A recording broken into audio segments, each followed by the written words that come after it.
Hi friends, வாங்க இன்றைக்கி சளி இருமல் குணமாக வீட்டிலேயே ஒரு ரெமெடி எப்படி செய்யுதுன்னு பார்க்கலாம். ஒரு மிக்ஸி ஜாரில் ஒரு 10லேருந்து 15 கற்பூரவள்ளி இலை சேர்த்துக்கலாம். இது கூட ஒரு கைப்பிடி அளவுக்கு துளசி சேர்த்துக்கலாம். ஒரு 2லேருந்து 3 வெற்றிலை சேர்த்துக்கலாம். இதை நல்லா கொஞ்சம் கொரன்னு அரைச்சி எடுத்துக்கலாம்.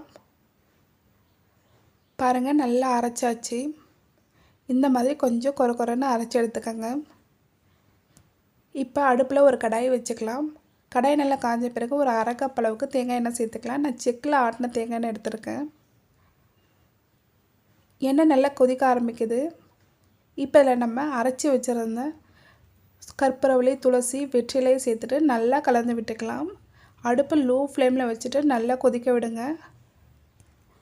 ஒரு 2லேருந்து 3 நிமிஷம் நல்லா கொதிக்கட்டும். பாருங்கள், நம்ம சேர்த்த இலை எல்லாமே நல்லா கலர் சேஞ்ச் ஆகிடுச்சு. இப்போ இதை ஆஃப் பண்ணிவிட்டு கொஞ்சம் நேரம் ஆற விடலாம்.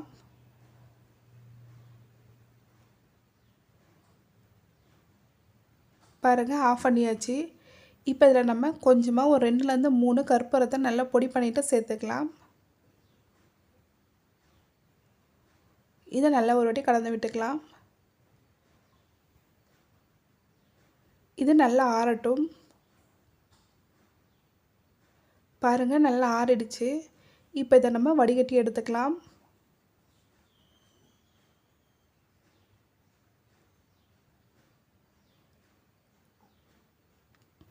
உங்கள் குழந்தைக்கு சளி இருமல் அதிகமாக இருந்தால் உடம்பு ஃபுல்லாகவே இந்த எண்ணெயை நீங்கள் தேய்ச்சி விடலாம். நல்லாயிருக்கும்.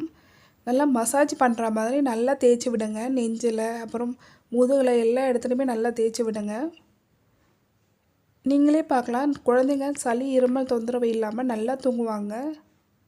கண்டிப்பாக இதே போல் ட்ரை பண்ணி பாருங்கள். தேங்க்ஸ் ஃபார் வாட்சிங்.